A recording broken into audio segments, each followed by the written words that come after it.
اپنے وقت پر ہی ہوں گے۔ الیکشن کمیشن آف پاکستان نے سینٹ کی قرارداد پر الیکشن ملتوی کرنے سے صاف انکار کر دیا۔ ایوان بارہ کی منظور کردہ قرارداد پر سینٹ سیکریٹریٹ کو مراسلہ بھی بھیج دیا گیا۔ مراسلے میں کہا گیا کہ صدر مملکت کی مشاورت سے پولنگ کی تاریخ کا اعلان کیا۔ ماضی میں بھی عام انتخابات اور مقامی حکومتوں کے انتخابات سردیوں میں ہوتے رہے۔ قرارداد جمع کرانے والے آزاد سینیٹر نے چیئرمین سینٹ کو خط لکھ کر قرارداد پر عمل درآمد یقینی بنانے کا مطالبہ کیا تھا۔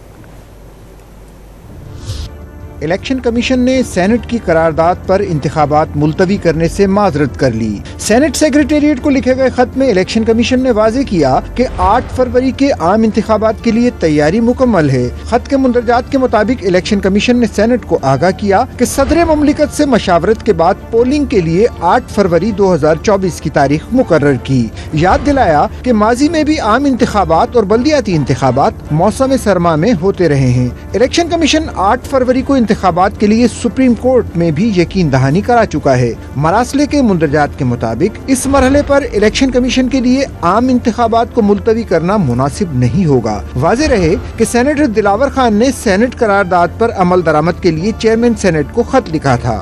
ادھر الیکشن کمیشن کی عام انتخابات کی تیاریاں حتمی مراحل میں داخل ہو گئیں۔ 8 فروری کو ہونے والی پولنگ کے لیے 25 کروڑ بیلٹ پیپرز چھاپنے کی ذمہ داری پرنٹنگ کارپوریشن آف پاکستان کو سونپ دی۔ الیکشن کمیشن کی ہدایت پر پرنٹنگ کارپوریشن واٹر مارک کے حامل بیلٹ پیپرز چھاپے گی۔ قومی اور 4 صوبائی اسمبلیوں کے انتخابات کے لیے 3 پرنٹنگ مشینوں سے بیلٹ پیپرز چھپوائے جائیں گے۔ الیکشن کمیشن نے بیلٹ پیپرز کی چھپائی کے موقع پر پرنٹنگ کارپوریشنز کی سیکیورٹی سخت کرنے کے اقدامات کا حکم بھی دیا ہے۔